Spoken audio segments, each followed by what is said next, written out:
अक्षांशीय या ध्रुवीय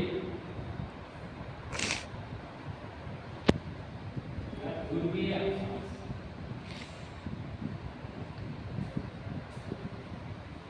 इनका विस्तार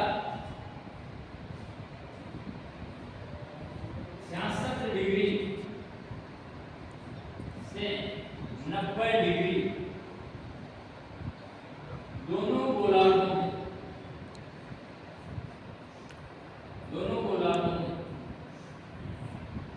पाया जाता है। दोनों गोलार्धों में पाया जाता है।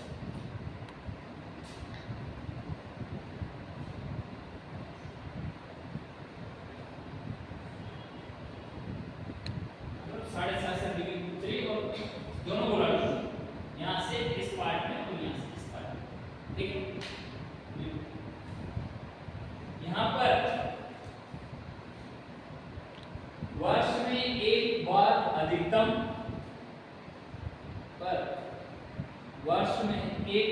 अधिकतम एवं एक बार न्यूनतम तापमान प्राप्त करता है। वर्ष में एक बार अधिकतम व एक बार न्यूनतम ताप प्राप्त करता है।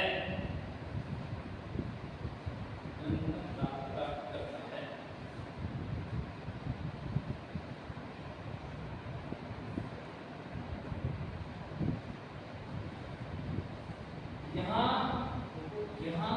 सूर्य की किरणों का हमेशा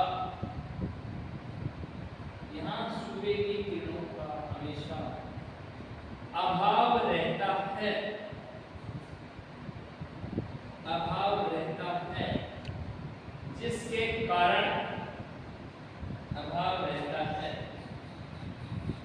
जिसके कारण सूर्य ताप शून्य हो जाता है। सूर्य ताप शून्य हो जाता है या शून्य रहता है, ठीक है। क्या हो जाता है? शून्य। और शून्य होने के कारण ध्रुव क्या है? बर्फ से। इसके बाद अगले हेडिंग डालो, सूर्य ताप को प्रभावित करने वाले कारक।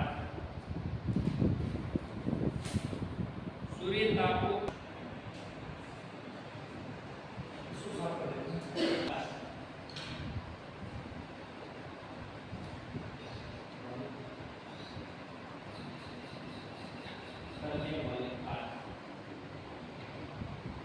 जो एलिमेंट्स जो सूर्य के तापमान को क्या करते हैं?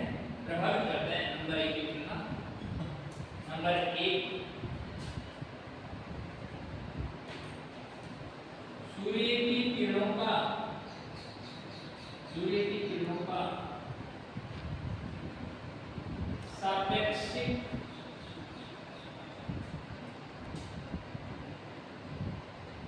तिरछापन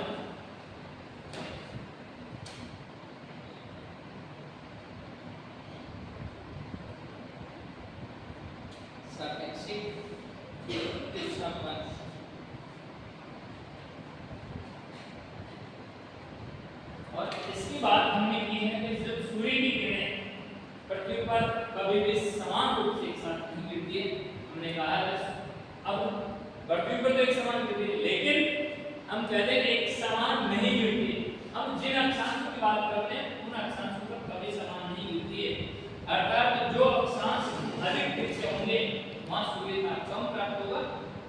क्यों? क्योंकि उससे वायुमंडल देता है। ये पृथ्वी है,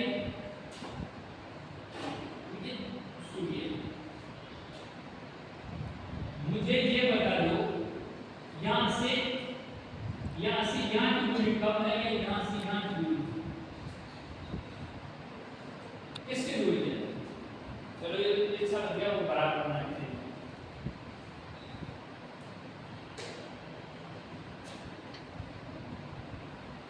यहाँ पृथ्वी।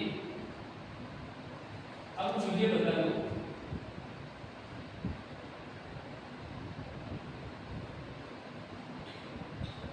कौन सा भाग पहले गर्म होगा?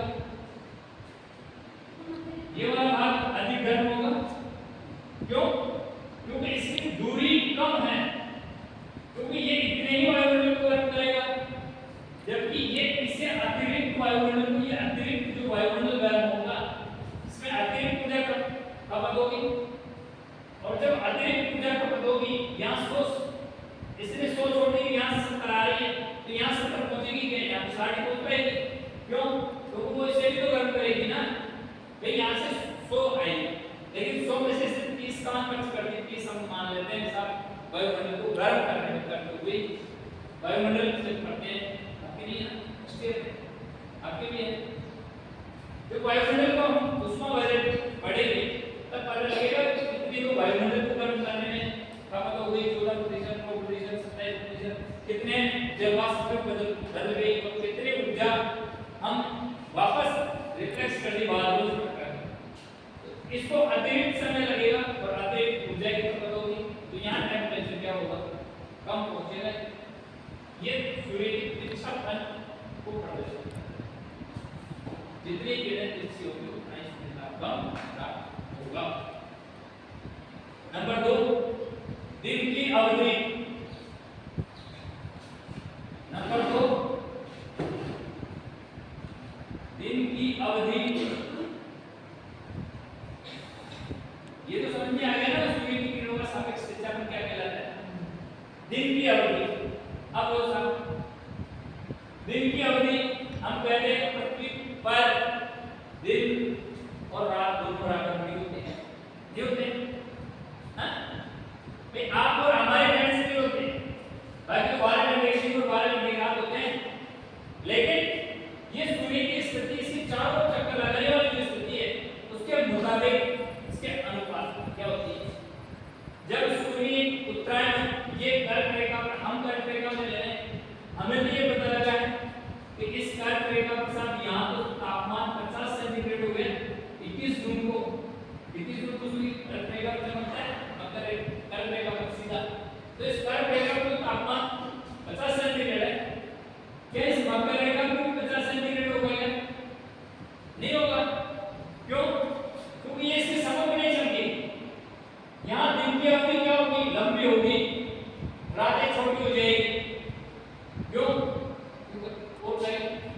जैसे अभी क्या है, दिन छिपते छिपते पहले कितने सुबह 6 बजे दिन उठता है और शाम को 7 बजे, मतलब दिन की अवधि कितनी होगी? 13 घंटे की होगी ना? 13 घंटे की होगी।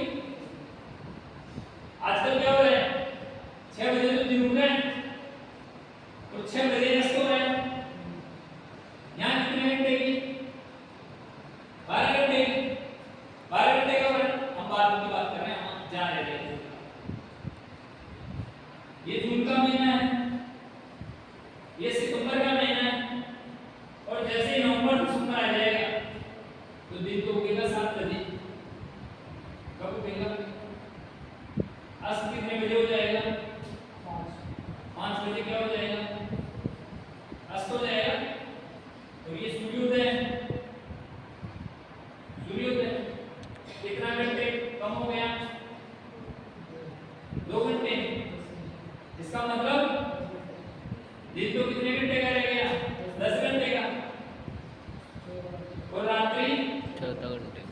रात्रि कितने घंटे की होगी? 14 घंटे की। ये यहाँ हो रहा है तो ये यहाँ हो रहा है। यहाँ तो साथ 14 घंटे का क्या हो जाता है? दिन और रात्रि कितनी हो जाती है? 10 घंटे की।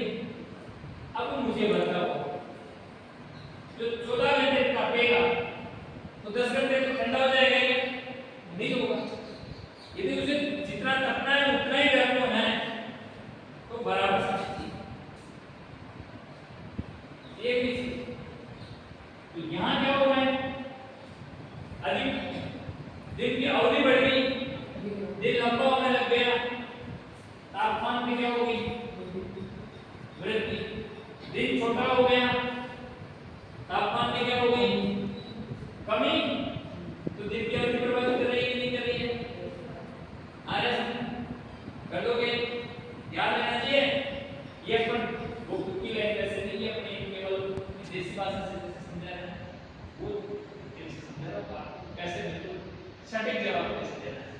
एग्जामिनर को आप ये लिख के बता दिया, एग्जामिनर को दिमाग में आएगा हम क्वेश्चन आता है आप ऐसा इसमें क्या हो गया?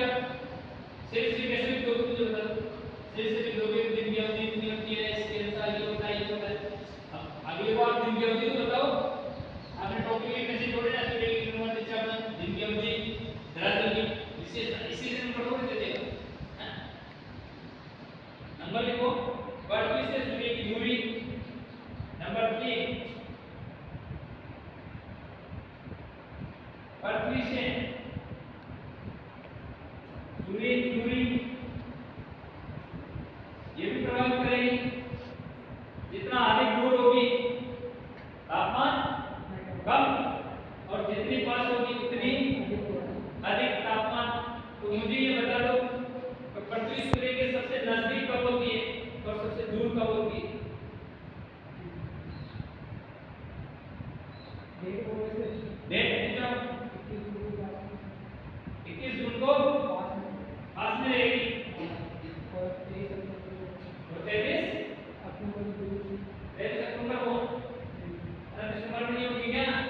सूर्य के सबसे निकट कब होती है? हाँ? अरे सबसे पहला महीना कब आता है? 3 या 4 जनवरी। इस तिथि को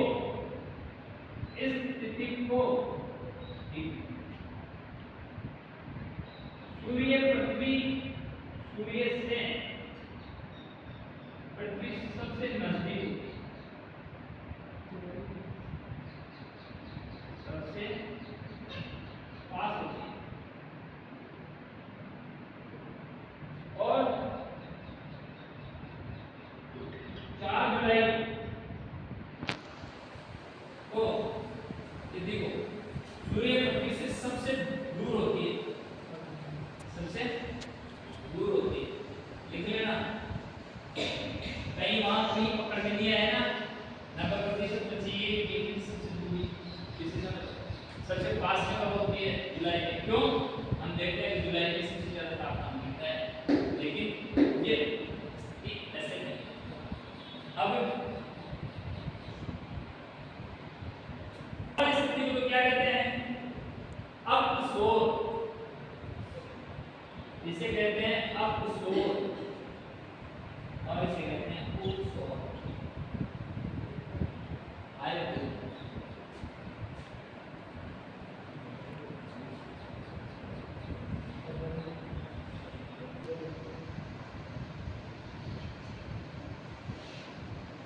और यहाँ से छोड़ देना आगे, ठीक है।